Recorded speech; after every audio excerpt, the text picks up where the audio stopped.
was breaking down some film on Danny Garcia, Sean Porter, and both looking at both of their individual films versus Keith Thurman.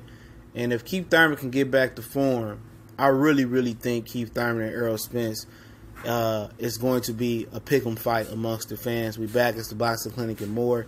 It's your boy CJ Goodfellow, one time for the one time. And I still think that Keith Thurman and Errol Spence, looking at that film, I still think that's the premier fight in the welterweight division. I know I said Errol Spence and Bud Crawford, but if Keith Thurman is able to get back in front of the audience's eyes and able to see how good Keith Thurman really is, a lot of them guys are going to jump over and jump on the Keith Thurman bandwagon again, because a lot of us guys were riding with Keith Thurman when he had an O and wasn't scared to let it go. But when Errol Spence came on and Floyd was saying fight Errol Spence, a lot of them dudes' energy changed like Keith Thurman. But I understand that Keith Thurman was dealing with a serious injury. But if Keith Thurman can get back active, squeeze in the fight this year, squeeze in the fight, a couple fights in next year, and look back to the form that he once was and get that weight off, I believe this is a pick 'em fight, man. I really do. I think it's a 50-50 fight, in my opinion. I really don't think Errol and Bud Crawford is a 50-50 fight.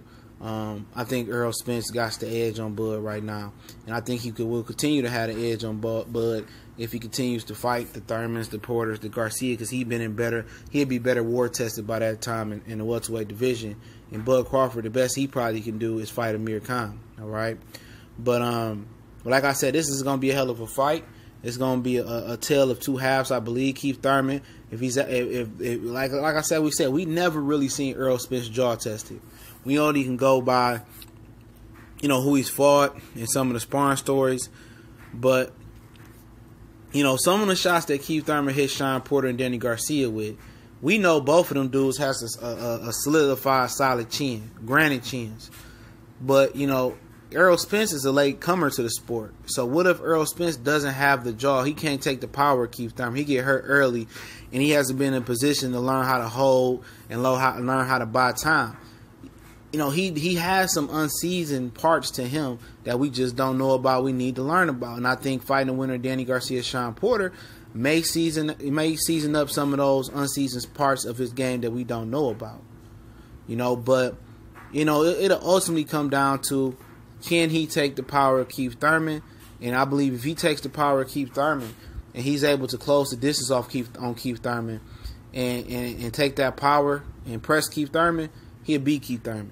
That's just the real realization of it. Keith Thurman won't move around the ring and run around the ring like he done versus everybody else, because Errol Spence is a master at cutting the ring off and closing distance. But Keith Thurman doesn't need to really move. What I'm saying? He moves because he can most of the time, because the other fighters in front of him can't stop what he do. Keith Thurman is not a plan A fighter. He a plan B, C, D fighter. Keith Thurman is he gonna have to sit there and deliver from the pocket a little bit more with Errol Spence, and I think he would be prepared to do that. And I know he knows there's some danger in there, a lot of danger in there. But I think it's the premier fight in the welterweight division by far, bar none. Two proven guys. As long as Keith Thurman get back in the rhythm with one or two fights, it's the fight I want to see. You know what I'm saying? And I think it's going to produce the best fight. I think they're the two talented most welterweights right now. I can say whatever y'all want to say about dude from Omaha. Y'all know what I'm saying. Omaha. You can say whatever you want to say about him. If Errol is to get Sean and Danny winner, let's say he clipped Mikey Garcia or he clipped a Ugis on the way there, like I said, he going to have too much experience and he too battle tested, and Keith Thurman is too battle tested. Bud ain't going to get battle tested unless he fight the loser of Danny and Sean, or he fight the loser of Danny Earl. He ain't going to get no premier welterweights. A lot of premier welterweights is on this side. The best he could hope for is Amir Khan, and the best case scenario that ain't going to happen is Manny Pacquiao, but he done. These dudes going to continue to get better, hone their skills, and fight and iron sharpen iron and fight those type of guys.